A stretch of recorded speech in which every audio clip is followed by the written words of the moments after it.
The wind howled across the desolate plains of New Mexico, stirring up swirls of dust that danced like ghosts under the bleeding sunset. And within the rusted iron shadows of an abandoned trading post turned outlaw den, a woman sat in silence behind cold steel bars, her hands trembling as she clutched her belly, her spirit fighting to hold on to the last shred of hope that still flickered within her heart. The cage had once been used for wild animals.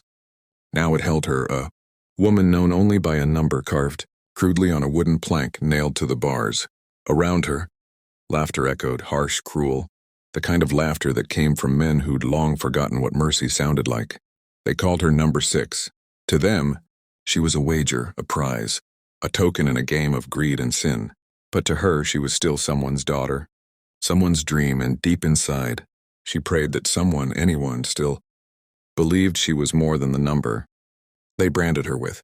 The leader of the outlaws, a man called Briggs, tall and broad as the canyon walls, leaned on the railing above, watching her with cold amusement, a cigar glowing red between his teeth as he took bets from the crowd below.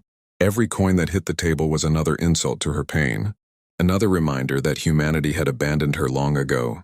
But fate has a way of bending the cruelest stories toward redemption. And out there in the distance, riding through the dying light, came a stranger dressed in dust and silence. His name was Eli Cross, a former soldier turned rancher, a man with scars on his hands and a storm behind his eyes. He had ridden into town searching for supplies, not salvation. Yet what he found inside that den would change not just her life, but his own forever. When he stepped into that grim place, every eye turned. His boots struck the wooden floor with a calm, measured rhythm that made even the drunkest man sober for a moment. "What's the price?" he asked quietly, nodding toward the cage. The men laughed, thinking he was just another gambler. Briggs sneered. "Ain't no price for a number, stranger. You pay to watch her break, not to buy her." Eli's jaw tightened.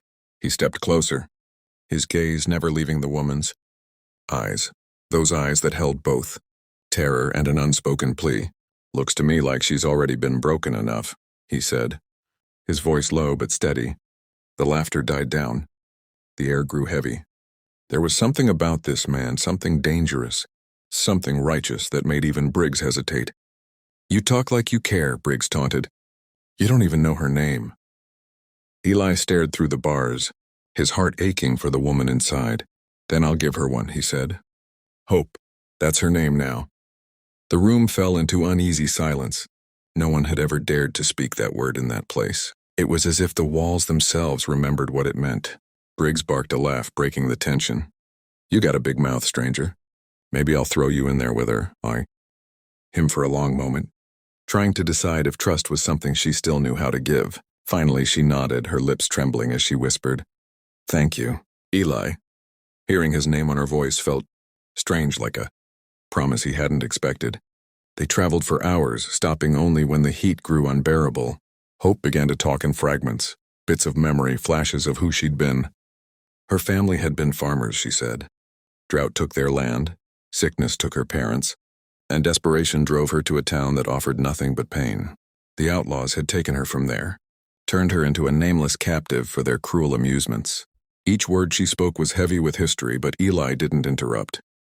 He just listened, the way no one ever had for her.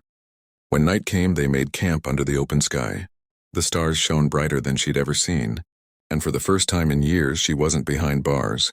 Eli handed her his coat and sat by the fire, sharpening his knife in silence. The flames painted his face in gold and shadow. "You could have left me," she said softly. "Would have been easier." Eli gave a half smile. "Easier ain't always right." She turned the coat tighter around her, staring into the fire. "You called me Hope," she murmured. "Why that?" Eli's eyes lifted to the stars.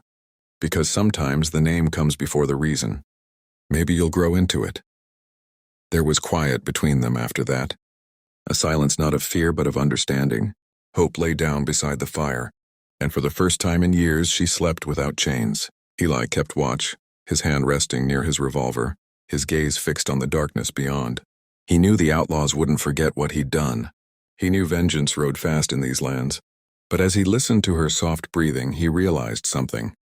Protecting her wasn't just an act of mercy. It was a mission his heart had been waiting for, somewhere deep inside, beneath the scars and the dust. Eli Cross felt a reason to keep living. Dawn crept over the horizon again, gentle and gold, and hope awoke to the smell of coffee and the sound of horses grazing nearby. For a moment, she didn't remember who she was or where she'd been, only that she was free. And that freedom tasted like sunlight. When Eli looked at her, he smiled quietly. "We've got a long road ahead," he said. "But you'll see, Silver. Creek's a place where ghosts go quiet." She smiled faintly, and as they rode away, the wind carried the sound of her laughter. Fragile, uncertain but real. The kind of laughter that reminded the world that even after all the cruelty, the human spirit could still rise.